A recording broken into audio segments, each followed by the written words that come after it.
It is this time of the year again, Ludum 40, and this is the second time I participated. The last theme was running out of power, and I was looking forward to the announcement of the theme for this Ludum.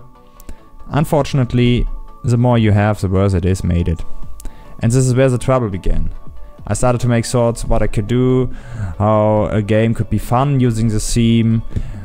It always implies to me that the further the player progresses, the worse the game would be. So the most important thing in a game jam is keep it simple. And I tried hard and thought, maybe I make the next football game.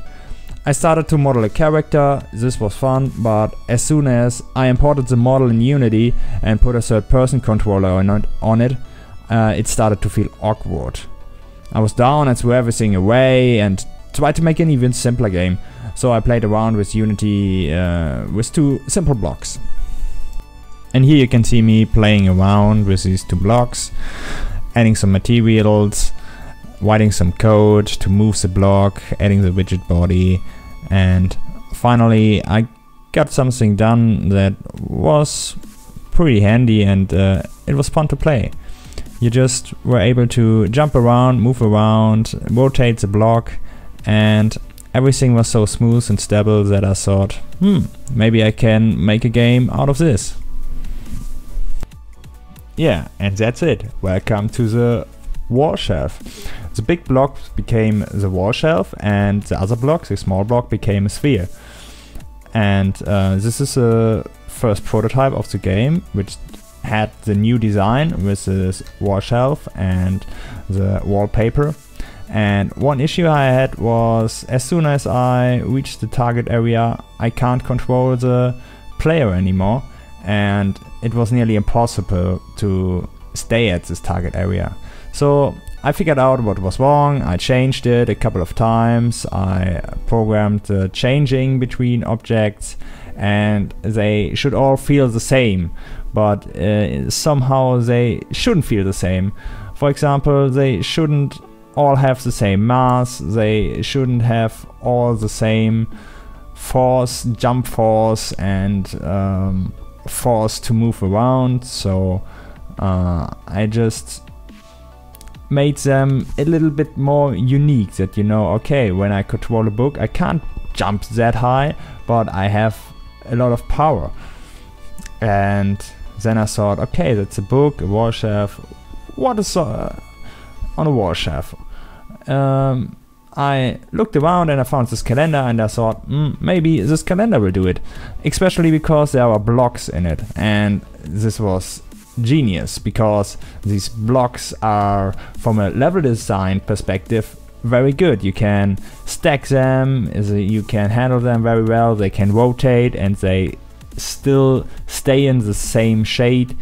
And yeah, I make a photo out of everything I saw in my near environment and imported it to Photoshop, just created a texture out of it, then I imported it to Blender and make a model out of it, set the UV map, copy some objects, and yeah, keep it simple, or as simple as I could keep it, and still have the full object in my game. And this is how this level was created.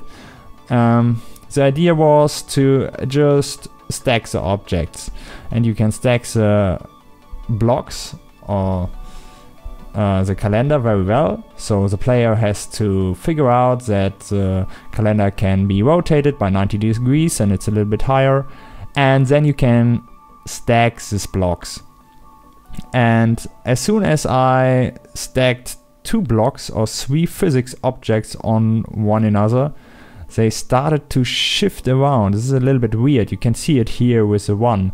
As soon as the ball stands on this one, it shifts to the left, and this sucked because the player couldn't beat the level, and it's not this player's fault, it's the game's fault because it doesn't work properly. So I changed the level, I changed some of the physics material, and it was better after a time. And then I found this tin, this coffee tin, which was a great thing because I could play around a little bit with it, make some level design based on the tin, and I had some troubles because it was photography and the light was, yeah, it was very dark and I have to correct so many things. The complete texture took me some time to generate the texture. The modeling of the tin was a little bit easier. Especially the UV map, I marked everything as a seam and I had only to map the front of it, and that's it. I could import it to Unity, had to solve this 90 degrees problem because Unity and Blender doesn't share the same dimensions and rotations, and after that the tin was in the game and I could play. But the tin isn't a tin without a cover, so I added a cover, make a sphere, and yeah, the UV mapping was as simple as it was with a tin. And after that, I could import both models in Unity and play around a little bit with it. That's it. That's my submission for Ludum Dare 40, and I hope you had a little bit fun watching this video, seeing this behind the scenes, and I put you all the links in the description. You can download this. This is available for mobile, for Android and iOS. And yeah, leave a comment if you like the game, what do you think about this game, and thank you.